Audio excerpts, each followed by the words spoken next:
thank you if you're joining us for the first time on Good Mythical Morning, because it is, after all, bring a friend to Good Mythical Morning Day. Welcome, friends. I didn't understand the concept when Link first came up with it, but now I embrace it like I'm embracing you virtually as a friend.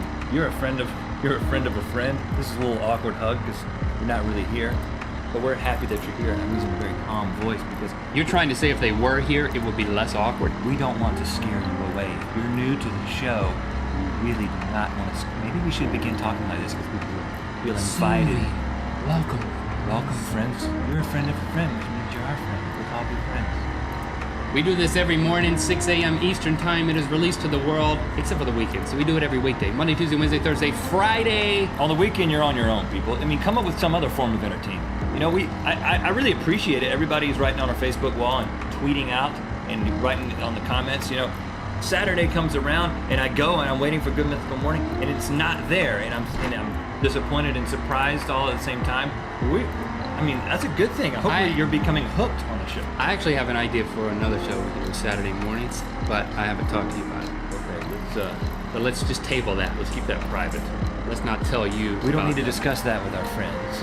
Well, we're still in an adjustment period here. You know what? Everything's constantly changing. Even the show can be morphing depending on, you know, how it goes and what you guys say. Even living here is I feel like we're still in a transition period. Most of you probably already know, you know, we grew up in North Carolina and we were there pretty much our entire lives. And then almost a year ago, about 11 months ago, we made the move to the West Coast. I can't believe it's already been almost a year. I mean, It has been. And definitely once you get past the year, you can't say, I just moved here. I find myself talking to people, I'm like, oh, I'm new here. But not anymore. You're about to be an official, Los Angelesite? they call them Angelino, Oh, a Los Angelino? which is also my middle name. But James was your middle name. Don't believe it because it's not true. James is the middle name, and his son is 7'3" tall. That's sarcasm. Not, you know, I said that in a show the other day, and people were commenting left and right. How is your son 7'3"? How is your son 7'3"? He's 7 years old. People, if my son was 7'3" at age 7, then my whole life would revolve around my son being the tallest person in the world, or soon to be the tallest person in the world. He's not 7'3". It was a joke. It was sarcasm. I'm sorry. I don't mean to get upset with you because you're a friend. I'm sorry. I should talk calm. One of the things that I have to struggle with in terms of this transition to being a Los Angelesite, Angelina? That sounds like a parasite. well, That's like someone who shouldn't be here, who's like sucking the life out of the city. well, I may very well be. An Angelicite. I'm driving down the freeway, which, you know, they say the biggest transition is the traffic. You know, there's so much more traffic here. You look in your side mirror, and all of a sudden, not in a lane, but in between two lanes, there's a motorcycle coming. It's legal for motorcycles to drive in between lanes on the lane marker. And it scares me every time. I know, I want to swerve into people. You want to swerve into people. I want to swerve into people to let the motorcycle go by. I thought you wanted to kill an Angelino. No. I care for these motorcyclists. I care for them. One of the biggest transitions for me is, that, you know, when you're in the South, you go into the Walmart or the Target, the Super Target, the Super Walmart. Yeah. You go in there, and the place is so big, you can't see the other side of the place. It's so big, you're like, when does this Walmart end? I think this Walmart goes all the way to Benson. You know, it's like, it's so big, you can't even see the other side. And not only, and then the parking lot, the parking spaces in North Carolina, you can park like 7 dualies in a parking space in North Carolina at the Walmart park. That's a truck with 4 wheels on the back. You can fit 4 dualies inside a parking space in North Carolina, but in California, you can barely get like a Scion XB fit into one of these things. If you got a van. I have to pull up in front of a space, let my family out, and then pull into the space. Yeah. And my van doors don't open out, they open sideways, and I still have to do that. Right, and you kind of squeeze out. I mean, there's so many people out here in so little space that the parking spaces are small. And then I got into the first time we got here, I was like, we got to get some stuff. You know, my wife and I go to the Target, and we're like, we got to get, you know, the goods, the broom and all the stuff that you need when you move into a new place. The broom, you know. Gotta get that broom right away. The broom does really start piling up. I must have the broom! Take you over very, very easily. We go. Food can wait! I must have broom! And you're looking for these little things that bring a sense of familiarity. You know, you're like, I want to. Oh, there's a Target. I know what a Target is. I've been to a Target. Oh, it's a Super Target. Yeah. And you go into the Super Target. I go in there, and I'm expecting to see just 7,000 football field's worth of targetness. Yeah. And I go in there and I get ready and I look out across the expanse and like 40 feet from me is the opposite wall. Oh, what a I'm disappointment. like, this is not a super target. What? This is a stumpy target. This is like the Roses. You remember Roses? This is like Roses or Sky City if you're from our area. You know about that. a dinky department store. And then I look and I see, oh, this target doesn't go out. This target. It's got escalators in the middle. Escalators in the target. 3 levels. You may think, wow, these hicks are amazed by anything. Escalators in a target? But it was phenomenal. And so then I noticed not only are there escalators in the target. Good Mythical Morning. These hicks are amazed by anything.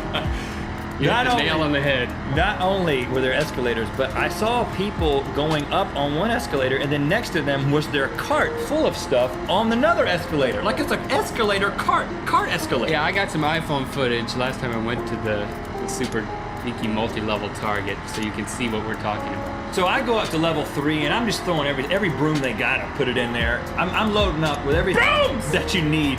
Extra brooms, mops, cleaners of different sorts. The little rug that hugs the toilet. Didn't get one of those. I love those. It's like a little rug that hugs Or the toilet. carpeted thing that goes over the toilet seat that all grandmas have. Oh yeah. They don't sell those at Super Target, at least not out here. I like. You remember like grandmas used to have toilet seats. My grandma had a toilet seat. Well, I have a toilet. No. That was soft, like cloth. Yeah, it was plastic with cushioning. Yeah, but it's like it absorbs stuff. It doesn't seem sanitary. So what happened? I fill up the cart with everything, and then I'm like, Jesse, that's my wife. I'm gonna use this cart escalator to go back down. She's like, are you sure?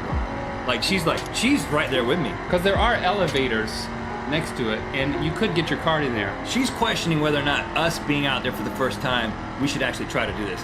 Because the cart had a lot of stuff in it. And Well, there's a bar around it, and at the top it says no children. I didn't put the kids, if that what you're trying to say. The kids went down the escalator with me. To me, I'm thinking as long as everything will fit underneath those bars, then it can go down. Well, let me just tell you what happened, because we had a lot of stuff in this car.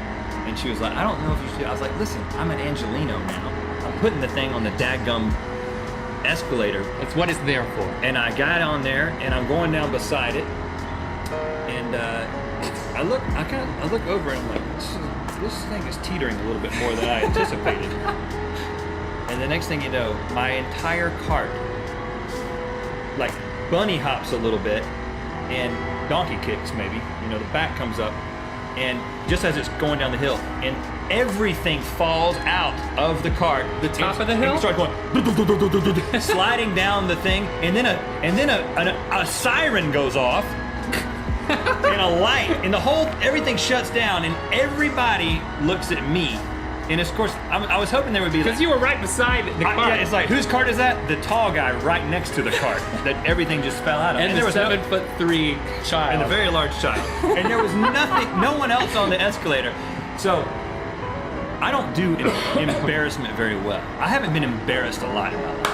Okay? Oh, but you should be here. I hope you were. My face got red. I'm not kidding. My face got red, and I was just like, I'm such an idiot. And so my wife is looking at me like, I told you not to do that. So the then stuff is going everywhere. The employees come, and they're like picking up brooms and another broom and everything all the stuff that we had, putting it back in the cart, helping me. And I'm like, I'm sorry. I've never seen this kind of thing. Like a caveman being exposed to new technology. Part of the adjustment. Nothing really embarrassing has happened to me, because of course I never do anything to get. But it actually got worse though. Because when I went to check out, Oh, really? when I went to check out, and it was like $300 worth of stuff, and I was like totally like stocking up, buying every broom they had, And it was all broken, so now you had to buy it. and it was in California. Credit card. First credit card didn't work. Second credit card didn't work. And now I'm the idiot who just had all his stuff fall out on the escalator. You couldn't buy any. Now you can't even buy it. You had to walk out with none of it? No, my debit card ended up. But it was embarrassing on multiple levels. Literally, because it was a multiple level card. I get it.